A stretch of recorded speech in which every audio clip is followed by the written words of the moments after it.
Bismillahirrohmanirrohim. Assalamualaikum warahmatullahi wabarakatuh. Perkenalkan, nama saya Laila Sariningsih Hernawan dengan NIM 20210123 dari kelas A2 PBSI. Di sini saya akan menjelaskan materi mengenai teks cerpen yang bertemakan kreativitas menuangkan ide menulis teks cerita pendek. Baik, yang pertama ada pengertian dari teks cerita pendek. Teks cerita pendek itu sendiri yaitu karya sastra yang bersifat aktif dan mengisahkan suatu permasalahan.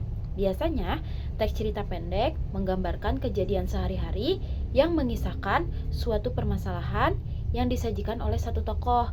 Di dalam cerpen juga terdapat peristiwa terjadinya konflik antar tokoh ataupun dalam diri tokoh itu sendiri.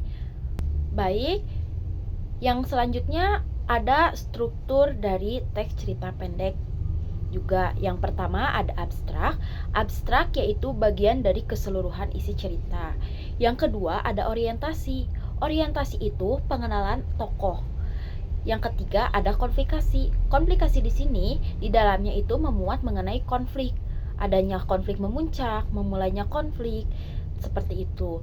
Dan yang keempat ada evaluasi. Evaluasi itu jalan keluar dari konflik permasalahan yang disajikan di dalam teks. Yang selanjutnya ada resolusi. Resolusi di sini bertujuan untuk solusi dari cerita yang disajikan di dalam teks cerita pendek tersebut. Dan yang terakhir ada koda. Koda ini biasanya berisikan tentang penutup isi cerita ataupun amanat ataupun saran yang terkandung di dalam teks cerpen tersebut. Adapun ciri-ciri yang meliputi dari teks cerita pendek. Yang pertama yaitu memiliki jumlah kata tidak lebih dari 10.000 kata. Yang kedua memiliki proporsi penulisan yang lebih singkat dibandingkan dengan novel. Yang ketiga kebanyakan mempunyai isi cerita yang menggambarkan kehidupan sehari-hari. Baik, yang selanjutnya ada unsur pembangun teks cerita pendek. Salah satunya yaitu unsur intrinsik. Unsur intrinsik ini terbagi menjadi beberapa bagian. Yang pertama ada tema.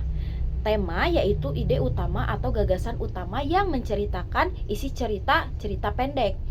Nah, yang kedua ada penokohan atau tokoh. Penokohan di sini berhubungan erat dengan tokoh. Penokohan yaitu watak atau karakter di dalam cerita tersebut. Yang ketiga ada alur. Alur terbagi menjadi beberapa. Yang pertama ada alur maju, alur yang menceritakan masa depan.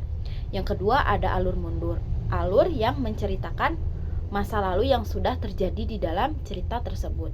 Ada juga alur campuran. Alur campuran ini yaitu alur yang menceritakan masa depan dan masa yang sudah terjadi di dalam suatu konflik tersebut.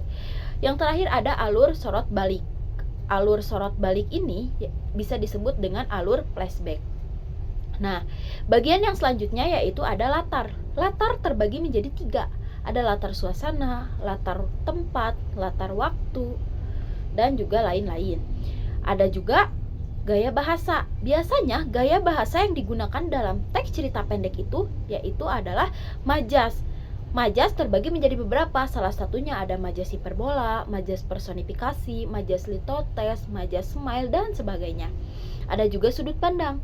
Sudut pandang terbagi menjadi 2. Yang pertama ada sudut pandang orang pertama yang menceritakan penulis di dalam tulisannya. Ada juga sudut pandang orang ketiga. Biasanya penulis menceritakan orang lain di dalam tulisannya. Yang terakhir ada amanat. Amanat itu biasanya pesan yang terkandung di dalam sebuah cerita atau bisa diambil maknanya dari cerita tersebut. Baik, yang selanjutnya ada kaidah kebahasaan. Biasanya di dalam teks sebuah cerpen adapun kaidah yang digunakan atau ketentuan yang digunakan dalam cerita tersebut. Yang pertama, biasanya teks cerpen menggunakan kalimat yang bermakna lampau.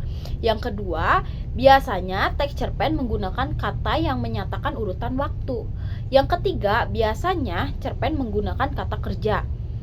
Dan yang keempat, biasanya cerpen memiliki banyak dialog di dalam ceritanya sehingga kita sebagai pembaca mengetahui konflik apa yang terjadi di dalam teks sebuah cerita pendek tersebut. Baik, Sekian penjelasan mengenai teks cerita pendek yang sudah saya jelaskan. Semoga bermanfaat untuk para penonton. Sekian, terima kasih. Wassalamualaikum warahmatullahi wabarakatuh.